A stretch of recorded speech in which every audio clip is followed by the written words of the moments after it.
do this. Hello, I'm Reed Riggs, and I'm here with... And I'm Diane Neubauer. Yeah. There's a quick introduction again to me. I have a PhD from the University of Hawaii. I'm currently a Chinese language teacher at a K-12 IB school. I teach grades 9 through 12, and I teach the middle year program 9 and 10, and then diploma program 11 and 12 for Mandarin. Diane? Mm-hmm. Yeah, I'm a teacher educator. I teach at a couple of universities, mainly the language education related courses at University of Iowa. And then I teach Mandarin Chinese online. I used to be a K-12 Mandarin Chinese language teacher, and I'm involved in a bit of research, sometimes with Reed, sometimes on my own or with someone else, and looking for the full-time academic job, hopefully in the next year, but we'll see. But I'm happy with what I'm doing right now. Yeah. It's just a lot of juggle. Mm-hmm. Yeah. Well, today we want to talk about the classroom, and this topic was initiated by me. I think we'll go back and forth choosing topics and who leads. And so today is my topic, and I want to talk about seating, physical seats, and what those go along with in the classroom. So this was sparked by a couple of stories. Diane, you and I go back and forth a lot. We share little voice messages throughout the week and just kind of keep up to date on interesting observations that connect with research and connect with our teaching and personal life things too. And we're friends and it's fun. But this one was about seating, and a couple little points came along this story. The first point was I was at a training, and we were sitting in a circle. The seats were arranged in a circle, and the lead was saying, in our classrooms, we want to have something more like a circle or pods or seating arrangements where students are facing each other and able to talk to each other. And we want less of, and she showed another picture of desks facing forward and said, this is teacher lecture, and we don't want teacher lecture at our school. What we want is a lot of student involvement. And so what we want is the circle. Now, while she was saying this, we were sitting in a circle, and she had been talking for about 10 minutes. Yeah, but the circle was a teacher lecture. It was totally teacher lecture. It's just like if someone walked in the room, first impression would be, oh, I've been told that the circle means everyone's talking to each other. But if you observed us, you would see that we were all listening to her talk from lecture slides. She had a big, PowerPoint presentation or Google Slides presentation, and it was just us listening to her despite our seats being in a circle. The second point of my story was I bumped into a colleague who was talking about problems with classroom management, struggling with classroom management.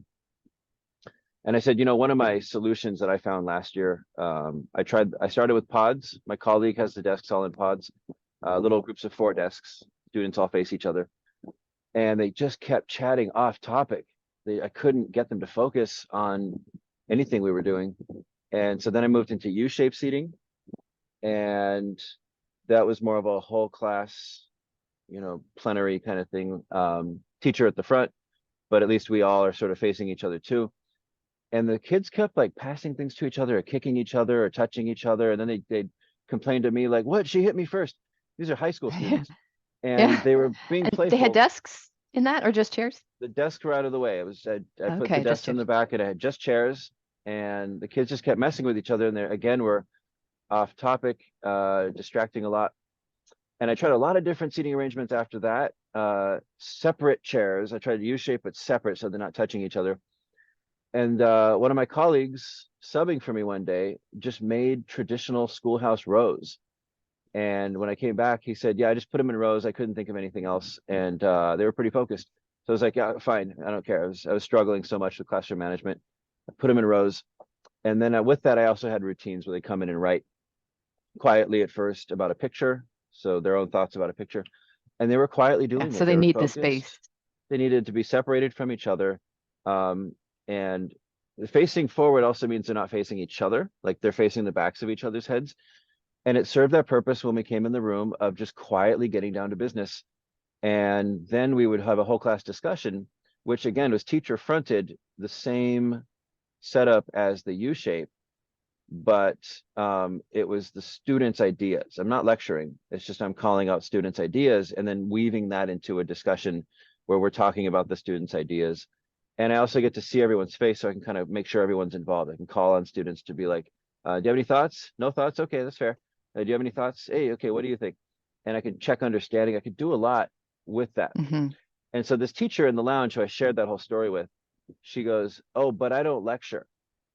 And I said, no, Yeah. no, I don't. I said, I don't lecture. It's just the seats are, yeah, they're in the same way that a lecture would be oriented, but Right. but I The don't seats lecture. don't mean that it's a lecture, You'd have to but that's watch the us way to it's been see. equated now. Yeah, you'd have to watch us to see I'm not lecturing. It's the students' ideas and other things going on too, that they get to do quiet writing time as well. It's a multifunctional seating setup. But then she repeated, yeah, but I teach elementary school and we can't lecture. We don't lecture. And I was like, boy, you're not hearing me. Okay, cool. And Yeah. so I was thinking like this is teacher training in action, where it's like we've been told that certain seats mean certain types of interaction. And Yeah. and so then one of the school counselors came in and saw that I had traditional rows. Her middle school kids came in with her for advisory during lunch. And one of the kids asked, why are the desks like this? Did you have a test? And Mm, I thought, oh, actually, we just had a little assessment. Yeah. But for advisory, we could put it in a circle for you. And that's how they like it. And that's fine. And so at the end, the teacher said, how do you want them back? Do you want them back in rows? And I said, yeah, rows work for my class for the functions we need. And we actually do move into student groups later in most lessons. And that's when they can push their desks together. It's more work for me to make the whole like official pod groups. And so they just push them together however they want. They push their desks together, they work together. They figure it out. It's up to them to put the desks how they want them. So this idea of like the physical space with how we choose to use it, like how we choose to interact with each other, how we choose to do work, individual, whole class, group. I really think that desks should be talked about as a dynamic thing. It's like, what yeah. functions do you need? Yeah. Yeah. What are your goals in this moment? How does the seating affect how well you'll accomplish that goal? Right. Kind of a thing. Hmm. Exactly. Exactly. Yeah.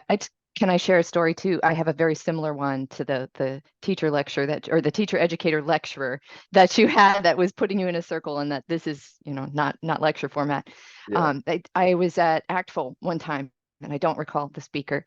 So I'm not intentionally, hiding a name. I don't recall. I was in a presentation room, forget the topic even what it was, but they literally showed two photographs of classrooms, and they showed a classroom which was the traditional rows all facing the board and the teacher at the front of the room, and said that, we want to move away from this to this. And they showed a picture of pairs of students facing each other, standing up in the classroom, talking to each other. Kind of I'm not sure I even saw desks or Mm. chairs in the classroom. It was not organic world language. It was not OWL. Yeah. It was someone else from a different perspective on teaching. I remember that much, Yeah. Yeah. but I remember thinking, like, we don't know what's happening based on the way that people are. If children are standing and talking to each other, what are they saying? Are they Yeah. repeating a conversational dialogue they memorized? How much Mhm. good is Yeah. that? Yeah. How much, what are they doing in that traditional seating Right. with the desks and rows and Yeah. Yeah. columns? We don't know what's happening unless we look at what's actually happening. And Exactly. I Yeah. didn't speak up at the time, but I thought, mhm, yeah. Yeah. So that idea of just like oversimplifying to saying like the implication is weird that your whole classroom all the time should look one way, that you should never have a sequence a lot of education, including language education, like at StarTalk, we talk about I do, we do, you do. That's already implying there should be a sequence of different things happening, which means that there at different times in your classroom, you have different people facing and talking to each other. So there's one research article I wanted to weave into this, Schwab 2011, SCHWAB Mhm. 2011. And he introduced the notion of multilogue as opposed to dialogue. And it's embedded in the concept of conversation analysis, especially in institutional settings, that says that Mhm. each institution has a way of organizing people to fit the goals, to meet the goals of that institution. And so if you're in a bank, you have a customer and a bank teller, you're going to be using the physical space with that glass between you Certain people initiate questions that are relevant to the goal of the institution. You know, how can I help you today? Do you have your ID with you? And other people initiate the other questions or answer those questions based on their institutional identity. Yes, I do have my ID. Excuse me, could you repeat that? The classroom is an institutional setting where the teacher sets the agenda and the teacher constantly updates and renews and modifies the agenda. Students can make suggestions. Students can initiate ideas, and mine do. My students will say, can we do this instead today? It always comes back to the teacher to say yes or no. And what Schwab was pointing out was that in a whole class setting, so not when students are in small groups, although those can be thought of as embedded within the whole class because it's the teacher who always sets the agenda, that a teacher is not having a dialogue with one student at a time, even though it might look like that, because all the other students are accountable to that interaction during a whole class discussion. And it's at the any teacher, one point they could be brought in too. they're expected to be paying attention. And whenever they're not, the teacher might call them out and say, hey, what did I just say? Or hey, how can I help you? Or they'll ask a question to see if the student is following along and gaining from the conversation. So even though it's what's the metaphor of the fingerprint for the institution, that you know, what roles are we playing out? Who initiates questions? Who's accountable for enacting what identities? That makes that unique fingerprint for that institution. And so it's multilogue is very distinctive to a classroom in that whether the teacher or students initiate questions, it's always coming back to the teacher rebroadcasting to everybody else or verifying what we're currently supposed to be doing, checking in on students to hold them accountable. And in any moment, it looks like a little dialogue with one student at a time between the teacher and the student. It's rare that a student turns and talks to each other because the teacher is trying to hold everybody on, you know, that track. And so I want to come back to this idea that I'm also not saying a class should be multi-log all the time, but that's how I start my classes. And the traditional schoolhouse rows are most conducive to it. And even though we started with pods last year, it guided students toward not being accountable to me as the teacher. And they would start chatting about the weekend in English. They'd be like, remember in third grade when this funny thing happened? And then everyone else would kind of look over and jump in on that topic. But then I would have to jump in and say, hey guys, we're off topic. We got to get back to what we're doing. Right. It's like the seating told them we're in charge of selecting what we're going to be doing. Yeah. To the point that they're like, I don't know, you know, whatever classroom we're in, you know, like that. Yeah, it's not a classroom anymore. It's a social club or some other sort of institution. So the seating helped verify that. And I hear from other teachers, you know, they'll end up getting frustrated, or the classroom management is a real issue, I think, for K-12 teachers, and not just at my school. It's a basic part of the job, is how do we keep everybody on track toward learning? It's that learning is the goal of our institution. Learning in a willing, involved, yeah, hopefully with some agency kind of a way. So students aren't like, it's not this oppressive, you have to conform, you're just compliant to the way that you're being expected, but that they're like willing, engaged participants. It's very difficult in an institutional setting to kind of keep that going. It is, yeah. And they set they're always trying to set their own agendas too. They're like, we're busy with this, we're tired. My students tell me, I'm tired, I'm really busy, I got this other thing coming up. If I finish this real fast, can I work on that for the other class? And so I always have to, sometimes I say yes, but usually I say, no, there's a lot more learning we need to do in our class. Like we really need to stay focused on why we're in Chinese class, what we're working on in Chinese class. So I think that when students are doing small group work, which I also have them do, that's still set within my agenda. And so, or when they say, hey, can we do things differently today? It's still set within me saying, okay, yes, we can do that.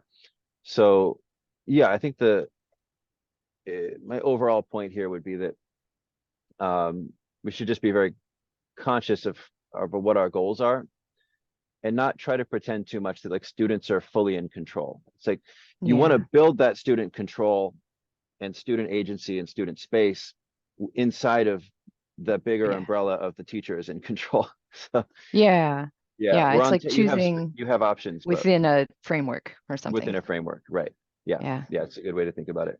So multi-log is good for the whole class, and especially in language where we're trying to deliver input. like you said, we don't know what students are saying to each other.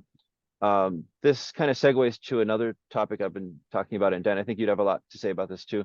How we transition from students that aren't used to a classroom in which language is being used a lot, and kind of how students grow agency over time just by being used to the routines of knowing what kinds of questions the teacher would ask. You and I have worked on a study recently about how students move from something teacher-led into something more student-led, but within that routine that was set by the teacher at the beginning. So yeah, an input-based classroom doesn't have to just be teacher-led in a, just let me funnel my words into you all the time. Right. The students have ideas and they'll share them. Yeah. Right. Ideally, we're finding those out and using those and engaging with them. Yeah. Should I talk about the way my classroom was set up when I was teaching K-12? Love it. Yeah. Because I did different things. Yeah. Let's see, first taught at middle school level at my school, we called it upper school, 5th grade through 8th grade mostly, and then I had 4th graders added in. And I also did a little after school program with really young kids, but that one was not a classroom setup. We were intentionally supposed to move around and do games. But the 4th grade to 8th grade was in a traditional classroom with desks and seats. I did for a while try a deskless kind of a format where I had, I think, 2 rows of U-shaped seating with the board. Everyone was facing the board and I could walk around as the teacher. That with students who weren't used to that, who had been with me in the classroom there for 2-3 years, and then trying to have them in a U-shaped thing, they, like what you were saying, they were kicking each other's chairs. They were a little out of control. I did it for a short time when I was doing a movie talk unit where I was taking a whole film, and for several weeks in class, we watched the film and I described in language that they could understand. And they loved the movie. It was 人在中途, like the English translation of that is like Lost on Journey, I think, Lost on a Journey. So it's a great movie for that using Chinese. But because it was like, I wanted it to feel special and I wanted it to feel different, like we're watching a movie in class, but we're doing it to learn. And they got that. So the other grades kind of went along with that for those few weeks while I had that set up for 8th grade. But I had to go back to the traditional rows at that school. It was just helpful, or actually 2 rows, but with the desks there. So it wasn't like the individual seats in a grid shape. When I moved to a high school, I was placed in a classroom so narrow and so long that having 11 or 12 students in a class, you could not realistically fit tables and chairs in there and have it be realistic. So I'm like, hey, I know how to do deskless. We're take the desks out of here. And so I had just very narrow desks placed against one back wall, and students could turn around and do that right on that. I also had some small whiteboards that they could use as like a little laptop desk. And there are a couple other places that they could go right on something when they needed to. That worked. And I don't know, it was new, it was small classes, it was whatever it was, that worked. And when I got moved to 2 other different classrooms in that same school, each year I moved, 3 years, 3 classrooms. None of them had desks except around the back of the wall as a place they could turn and do some writing. And I really liked it, but I didn't think of it as strange. I thought of it as I was placed in such small classrooms the first year and the second year. There was no realistic other way to do it. So I wonder sometimes, though, if that helped it feel like normal to the students, like they didn't have that kind of like, ooh, what are we doing in here? I did keep it more U-shaped, not quite circle shaped, but it was 1 row, I believe, in the first 2 classrooms, and it was 2 rows in the 3rd classroom I had. Actually, these videos are on, I have YouTube videos of those 3 rooms and how I had this set up, and word walls on the wall, and where the screens were and the whiteboards that we used. And so that can be seen. We'll add that to show notes if we have. And we could, link that to this video. We'll link that. Post it. Yeah. But all of those worked pretty well. But what I liked about the 3rd classroom, which was like a more normal sized classroom, we could easily pick up those chairs, stack them up, and do some kind of big thing. So Yeah. we could stand in a whole circle pretty quickly, pretty easily.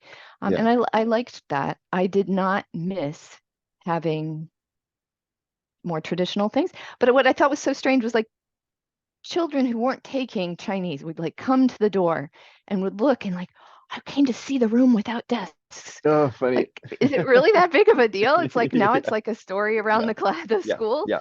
But Yeah. apparently it felt so different. But at your school, it's interesting that that would not maybe be so wildly different, or maybe the pod format is so typical in other Yeah. classrooms that they. I think that's How what it does it is. Yeah, look? a lot of the other classrooms have like just a big giant tall desk, like one or two, three giant tall desks, so that the students can only sit around a big desk with each other. Okay. So a lot of them are kind of fixed like that. Or the Yeah. teachers will make the other classroom I come in, I don't move the desk, it's a different teacher's room. It's a giant U shape of desks and then a couple desks in the middle. And I just have 5 students in that class, so we just sit at the middle ones. Um, the other thing that makes a difference is sort of classroom culture, in the sense of, I would just, culture in terms of what features. I would say culture in terms of willingness to participate, willingness to be engaged. And I think once you fostered that, there's more flexibility. You'll lose them less often, their attention and their everything, if they're just more used to the routines and knowing what to expect, how to participate. And I think I have that Yeah. more now. This is my 2nd year at the school, and we started off strong. Here's what we're doing. Here's our goals. Here's how we participate. You're doing great. This is how we do it. Good job. And I think the students are much more clear now into our routines. And I think that I could be more flexible with the desks. I just don't see a purpose for it. And I've thought about this a few Yeah. If times. it's not helping you. Yeah. There's no reason. Yeah. So the other teacher has a desk in pods. I always put the desks back into pods when I finish, because the other teacher I share a room with has her desk like that. And I do that for her to save effort. But okay, we have 10 minutes left in our recording. Yep. So I had students coming in and they were going to work on reflection essays, which is a very individual sit and work kind of thing. And I thought, well, if they're not going to be, there's no reason to face forward. They could just sit and write in their little journal books. And maybe I just won't bother with moving desks today. But two things came to mind where I thought, no, let's do it. Let's go back to the rows. One is just routine. I really value routine. Students know what they're coming into. They know what they're doing. It's the reason why my seniors now, I have a split class, ab initio track and standard level track. I was going to work with one group one day while the other group independently works, and then swap halfway through the class. But then the next day, have the other group go first. So that each group will get a chance to go first. But then I said to them, you know what? Let's keep it routine every day. It's just the same group always goes first, just so you come in knowing exactly what to expect. And then through that, they can start to build up ways to be productive instead of being, kind of thrown Kind of around always all the time. Like, switching. what? Yeah, who's up first today? What are we doing today? It's just Yeah. get into a I feel like groove. I that's want to get into a groove. typical. Yeah, Yeah, like the typical advice to teachers is like, don't keep doing it the same way because you got to keep it. Like, why though? I mean, why? Yeah. depends. It depends. If your students are up for it, if Mhm. they're already participating, then yeah, keep it Yeah. fresh. But this Yeah. Or was a if they're class bored that or not need. getting along with their group, well, then Yeah, maybe, yeah, yeah, yeah. change it. You find things, but this is a group that is stressed. They're seniors and they have a bunch of exams coming up. It's kind of like being in an AP program where you're required to take all these AP courses, and it's stressful for them. And with the IB Yeah. program, they have a big essay, this like really big essay that's due. It's another, not part of their classes, it's just part of their program. Big deadlines coming up for that, and check-ins with their advisor on that paper. Yeah. So they're just stressed, and I just think that the routine helps them relax a bit, to say they know exactly what they're coming in for, to come in. They don't have Yeah. to think about it. Yeah. My students are That's great. It's happy. removing Yeah, one element of their, yeah, yeah. their load. Confusion. Yeah. Yep. Yeah. Any little possibility for confusion is like, okay, let's remove that. Let's remove that little, clean it up, clean it up. Um, Right. and the other thing is, the more functional side to it is, why not put the desks, why not leave the desks in pods? Is yeah, it's individual writing time, but from my experience, the pods promote off-topic discussion.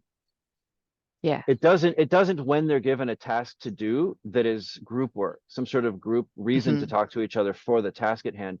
But this isn't that. This is individual work. And I thought, some students might do well chatting while writing an essay in Chinese, but my essay had all these like Yeah. checkbox things as content to cover. It's like it's a reflection essay on the whole unit. I need you to go back through things that we've learned before. Look back through your poster presentation. Look back through your notes on other discussions we've had and pictures you've drawn. Go back through everything and choose which content to talk about in Chinese in your writing. It's pretty intense. And Yeah, they have to really off-topic concentrate. discussion, yeah, talking about the weekend and stuff that's going to be fun in English, that's probably going to distract a lot of people. So I said, no, yeah. My student came in and said, do you want to leave it in the pod so that we can just write here? My train of thought You've seen came what out as I happens. spoke. I said, yeah, I thought about it. Maybe we could. And then I said, no, you guys need quiet isolation. Yeah. You need quiet isolation to focus. Yeah, those are my two things I always repeat to my students. Like, can I listen to music? And I'm like, if it helps you focus, yes. If it doesn't help you focus, then no. They're like, oh, Yeah. can we chat about this or can we work out? Can we go outside and do this? I'm like, if it helps you focus, then yes. If it doesn't help you focus, then no. Yeah. It gives them some agency in that too. But it's just the Right. purpose is always like, are we on task? Like that's the big thing. Are we on task? Yeah. Yep. Yeah, that's the overarching goal. Rather than having like certain rules about how you're seated or how, here's the goal with like, are you doing the thing Are that you we want to doing the do in this thing? classroom? Yeah. Right. And in Yeah. that What helps sense, you do the thing better? Yeah. the flip side questions are like, oh, what about learner agency? What about learner centeredness? What about learner, space and learner centered classroom and all that? Those are abstract ideas. I think that space it needs to be built, but it needs to be built in a way that we're not off task, Hmm. that they are on task. And I don't Yeah. think anyone would disagree with that. Yeah. A truly learner centered classroom is one where they have full choice to not do the work at all and just completely decide if they want to learn anything at all. I don't think anyone's saying that about learner centeredness for a classroom. No, Yeah, no.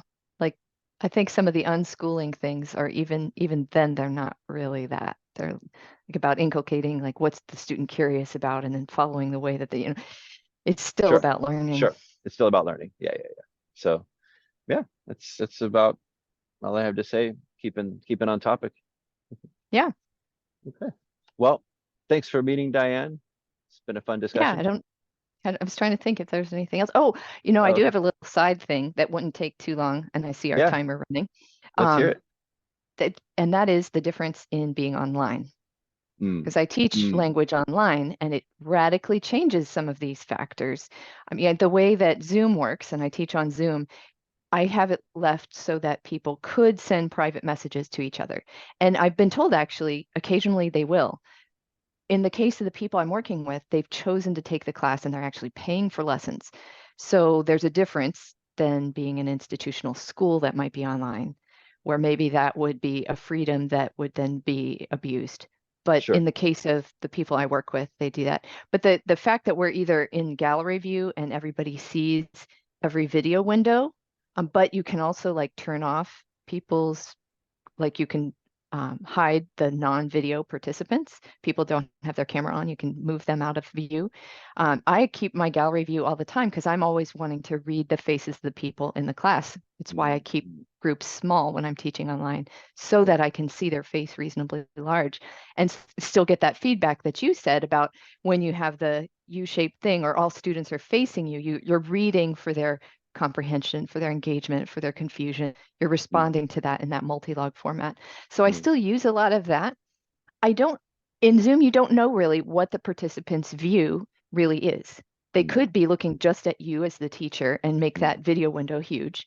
They could turn off their self view and not even look at themselves, but they could be seeing themselves all the time. And that's a radical difference from being in a classroom where mm. your perspective is, Right. you're not seeing yourself like a mirror. Yeah. Right. Yeah, so I one of the things that's challenging about that is learning how to take turns. But Mm, there's some tricks that I found with that. But in terms of like making it work on Zoom, I think that it's that multi-log format that works, I think, really well. I've yeah. considered doing small group breakout rooms for short periods of time. Mhm, mhm. And I think just the fact that these are people paying me for lessons for an hour a week, it just doesn't seem as Yeah. if I were a school teacher, maybe doing 4 or 5 hours a week with those Mhm, students, I mhm. would start to think about that more. Yeah. Like, Yeah. Yeah. Yeah, and then they want to interact with you. They want to interact with someone speaking it. And yeah. Right. Right. Well, this back to the multi-log format. I have told students, hey, if you think of something you want to ask your classmate, feel free to go ahead. Again, that's embedding something inside lower down on the multi-log format because I told them they can do that. And when I did that, and students turned to each other, it was rare. I think I've only seen it once recently, and it was treated by the other student as like, what's going on? Like, why Yeah. are you asking Yeah. me I something? get it I don't. in my groups sometimes. They'll Yeah, I don't ask a know. follow-up of their Yeah, classmate. It's cool. yeah. Like, I like it a lot, but I think a lot of the students expect like, I'm not really trying to answer my classmates' questions. I don't know what Yeah. this is. Like, they're Right. tuned into the multi-log format. Like the students are expecting like, I thought we were having a whole class discussion, which means it's kind of the teacher in control of everything. Yeah. And even then, I'd still, as a teacher, then I sort of I rebroadcast what the student's question was, just for Hmm. clarity. It's like there's all these, well, I think there's a couple things going on that I, as a teacher, do that the students are not accountable to doing. I have to be really careful to continually show respect for the students, to use my tool set to keep myself comprehensible. And these were missing from that student's question. It was kind of an accusatory question, Yeah. being funny and joking, and not slowed down, or there's no comprehension check coming from him. So he wasn't using the Yeah. tool set of being comprehensible either. So it was like both the respect and the comprehensibility were kind of lacking. And I was like, and that's why I think the other student kind of looked to me like, what is Wait, this? Why are we doing you this? interpret this for me. Yeah, do How are we this. supposed Yeah, to do this? teach a Yeah. teacher to do this. So I don't mind fostering Good. it, but yeah, Yeah. we have less than a Well, minute. our time is, yeah, time's So out. yeah, this has been a pleasure, Yep. and I look And forward to recording. sunrise in Honolulu, Yeah, I now that's see, right. is reflecting as you spoke. So that's pretty Yeah, fun. yeah, it's good Yep. fun. I'm out here at this little table out here. Yeah. Yep. Okay, well, thanks, Dan, and I look forward to our conversation next time. Yep. See you later. Okay.